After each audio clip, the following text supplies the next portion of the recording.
আমার মুরব্বী বাবাজিরা, যেই কথা বলতেছিলাম, আল্লাহর প্রেমে পাগল হয়ে জান্নাত দেখে ওই মানুষটার ইন্তেকাল হয়ে গেলে, ওই মানুষটা মৃত্যুবরণ করার সাথে সাথে, কবরে যাওয়ার সাথে সাথে নবী বলেন, আল কবরু রাউযাতুম মির রিয়াজিল জান্নাহ, তার কবরটা জান্নাতের বাগান হয়ে যায়। বলেন সুবহানাল্লাহ।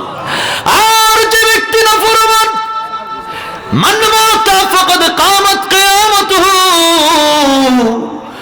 মরণের সাথে সাথেই কিয়ামত শুরু হয়ে যায়, মরণের সাথে সাথে আযাব গজব শুরু হয়ে যায়।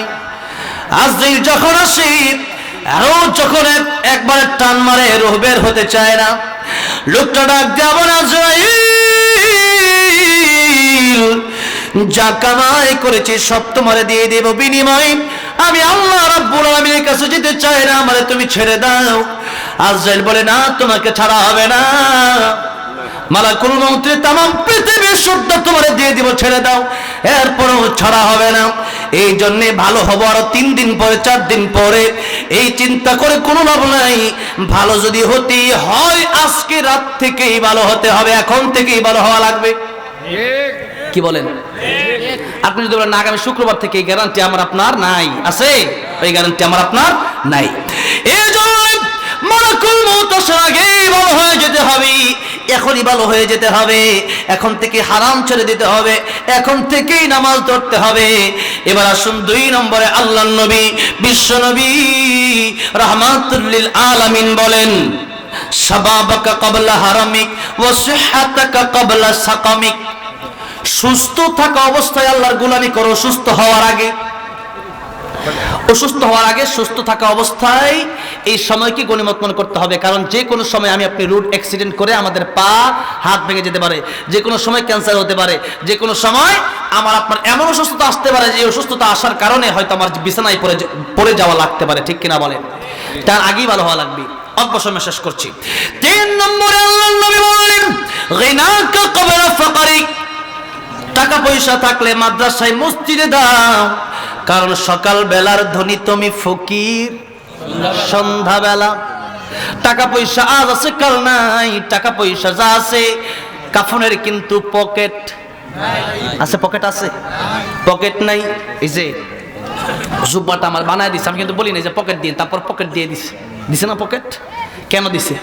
দুনিয়াতে চলতে হলে টাকা পয়সা রাখা লাগে, মোবাইল রাখা লাগে, কলম খাতা রাখা লাগে, এই জন্য 2 সেটটা পকেট দিয়ে দেয়, নাকি বলেন? তো এই পকেট দর্জিকে বলা লাগে না, এরপর দিয়ে দেয়। কিন্তু কাপড়ের কি পকেট আছে? হ্যাঁ,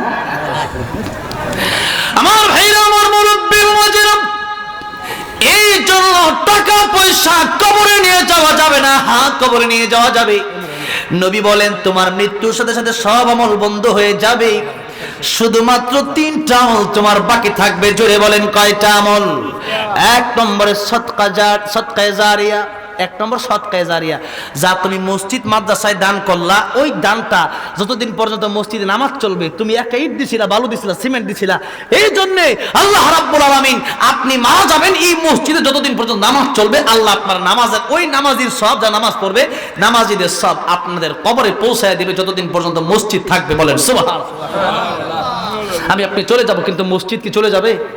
মসজিদ ঠিকই থাকবে, এই মসজিদে নামাজি ঠিকই থাকবে। এই জন্যে সেই চিন্তা করে আজকে এই মাহফিলে আপনারা যারা আছেন, রাত 12:15 বাজতে চলেছে, এই চকপদা দক্ষিণ পাড়া বাইতুন নূর জামে মসজিদের উন্নয়ন কল্পে, যেহেতু উন্নয়ন কল্পে প্রোগ্রাম, আমার কিছু কথা এখনো বাকি আছে, সেই কথাগুলো শেষ করার আগে এখানে এই হাদিসের 3টা কথা, 2টা কথা বাকি, আর আগের হাদিসের 5টা কথা, আরো 2টা কথা বাকি, মোট 4টা কথা আমার বাকি আছে। আর সূরা আসরের আরো 3 আয়াতের কথাও বাকি, আরো 2 আয়াতের কথাও এখনো বাকি আছে, এজন্য সেগুলো বলবো। তার আগে আমি এই মসজিদের জন্য, আমি আলহামদুলিল্লাহ জানি, গতকাল যখন হুজুর আমার সাথে দেখা করছে, তখন আমার বলছে, হুজুর এখানে আলহামদুলিল্লাহ মাহফিল হওয়ার আগেই মানুষ অক্লান্ত পরিশ্রম করে টাকা পয়সা এখানে দিয়ে দেয়, এরপরে দুপুরেও খানার আয়োজন থাকে, রাতেও আছে নাকি? রাতেও আছে, রাতেও খাবার আয়োজন আছে, আলহামদুলিল্লাহ। বলেন, এরকম না যে অনেকে না খেয়ে বসছেন, যার খাবার দাবার ব্যবস্থা নাই, আলহামদুলিল্লাহ অনেকে না খেয়ে বসেছেন, আপনার জন্য খাওয়ার ব্যবস্থা আছে। আমি চাই প্রত্যেকটা মাহফিলের জন্য এরকম খাওয়ার ব্যবস্থা থাকে, কারণ এত মানুষ অনেকে দূর দূরান্ত থেকে আসে, তাই খাবারটা দিলে তাহলে এটা অনেকেই এই রাতে তো হোটেলও খোলা নাই যে খাবে না, এখানে দিলিটা খুব ভালো, এটা আমি এটা পক্ষে। এই জন্য এটা খাওয়া দাওয়ার ব্যবস্থা আপনার জন্য করা হয়েছে, এই মাহফিলটার জন্য, এই মসজিদের জন্য। আলহামদুলিল্লাহ, এই মসজিদে আপনারা একজন ইমাম পেয়েছেন, এরকম ইমাম আমি খুব কম দেখেছি। আলহামদুলিল্লাহ, এই মানুষটাকে আপনারা মহব্বত করে, মসজিদকে মহব্বত করে, নবী বলেন মান বানা লিল্লাহি মাসজিদান বানাল্লাহু লাহু বাইতান ফিল জান্নাহ।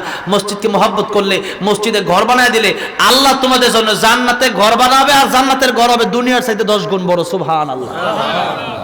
আপনারা চিন্তা করবেন, এত বড় ঘর কে আল্লাহ দিয়ে দিবে, এত সহজ? আরে প্রথম আসমানের নিচে আল্লাহর এত জায়গা আছে, তামাম পৃথিবীর সমস্ত মানুষকে যদি আল্লাহ এই দুনিয়ার 10 গুণ বড় বড় এক একটা জায়গা দেয়, তাও আল্লাহর জায়গা শেষ হবে না। শুধু প্রথম আসমানের নিচে এত জায়গা আছে, বলেন সুবহানাল্লাহ। আল্লাহর জায়গার কোনো অভাব। আমি আপনি ছোট মানুষ, আমার আপনার কাছে ধারণা তো যে আল্লাহর কাছে দিবে কেমনে, কিন্তু আল্লাহ তো মহান, তার জায়গারও কোনো কমতি নাই, তার ভান্ডার কোনো কম নাই, তার ভান্ডার শুধু আছেই আছে। এজন্য আল্লাহ নবী বলেছেন, চাইবা যখন আল্লাহর কাছে বড় বড় চাইবা।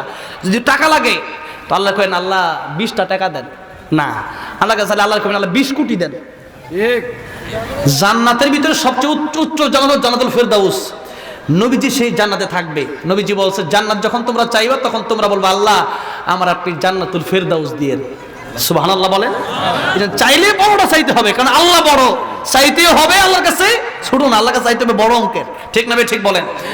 আল্লাহকে মহব্বত করে পরকালে জান্নাত পাওয়ার আশায় 1000 টাকা করে 30 জন ব্যক্তি মাত্র আমি চাইবো, এরপরে বাকি কথা শেষ করে মোনাজাত করবো ইনশাআল্লাহ। 1000 টাকা করে 30 জন ব্যক্তি আমি দেখতে চাই, এখানে দিবেন। আমি মুসাফির মানুষ, প্রত্যেকটা মানুষকে নিয়ে এখানে কত মানুষ এসেছে জানি না, কে এখানে আল্লাহর ওলি বসে আছে, আমি তার সবাইকে নিয়ে মোনাজাত করবো আপনার জন্য আমিন বলবো ইনশাআল্লাহ। 1000 টাকা, 2000 টাকা কে আছেন? 30 জন ব্যক্তি মাত্র দেখতে চাই। প্রথমে 1000 টাকা কে দিবেন?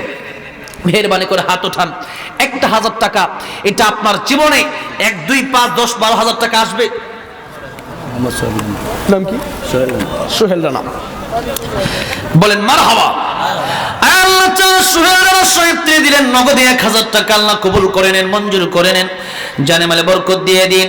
কাল কিয়ামতের ময়দানে মসজিদকে ভালোবাসার খাতিরে আমার নবীর হাতে হাউজে কাউসারের পানি পান করায় দিন। জোরে বলেন আমিন।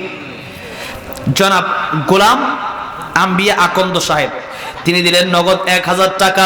আল্লাহ কবুল করেন, মঞ্জুর করেন, জানে মালে বরকত দেন, পরকালে জান্নাতের মালিক বানায় দিন। জয়েন্ট সেক্রেটারি সাহেব না, অত্র মসজিদের জয়েন্ট সেক্রেটারি সাহেব মুস্তাফিজুর রহমান সাহেব, অত্যন্ত ভালো মানুষ আলহামদুলিল্লাহ, তিনি দিলেন নগদ 1000 টাকা। আল্লাহ তুমি এই দানকে কবুল আর মঞ্জুর করে পরকালে আমার নবীর সাথে জান্নাতের মালিক বানায় দিও। জোরে বলেন আমিন। 4 নম্বরে কে আছেন বাবাজিরা? 1000 টাকা, 2000 টাকা। আপনার জীবনে টাকা পয়সা আসবে আর যাবে, কিন্তু মরণের পরে আল্লাহর ব্যাংকে কিছু টাকা পয়সা রেখে যাওয়ার দরকার আছে না নাই? জোরে বলেন। আল্লাহর ব্যাংকে কিছু টাকা পয়সা রেখে যেতে হবে। আলহামদুলিল্লাহ। হেদায়েতুল ইসলাম সাবেক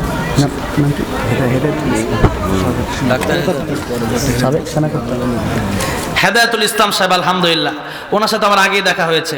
উনি সাবেক সেনাকর্তা, তিনি দিয়েছেন 3000। বলেন মারহাবা। হেদায়েত ইসলাম সাহেব আমার বাপের নাম কিন্তু কাছাকাছি, আমার বাপের নাম হেদায়েতুল্লাহ। আল্লাহ রাব্বুল আলামিন কাল কিয়ামতের ময়দানে আমার নবীর হাতে হাউজে কাউসারের পানি পান করে দিন, আরশে আজিমের নিচে ছায়া দিন। মেহেরবানি করে যারা ইন্তেকাল করেছে আপনজনেরা, প্রত্যেকের কবরগুলোকে জান্নাতের বাগান বানায় দেন। জোরে বলেন আমিন। 6000 পাইলাম। 7 নম্বরে কে আছেন?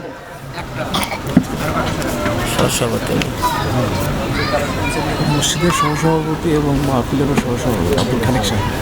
আব্দুল খালেক সাহেব মসজিদের সভাপতি, আবার মাহফিলের সহসভাপতি সাহেব, তিনি দিলেন নগদ 5000। বলেন মারহাবা। মসজিদের জন্য যেমন সম্মানিত করেছেন আব্দুল খালেক সাহেবকে, আল্লাহ রাব্বুল আলামিন কিয়ামতের কঠিন ময়দানেও আল্লাহ তাআলা মসজিদকে ভালোবাসার কারণে আপনিও জান্নাতে স্মরণের ঘর বানিয়ে দিন। আল্লাহ বিপদ আপদ বালা মুসিবত থেকে হেফাজত করেন। আমার নবীর হাতে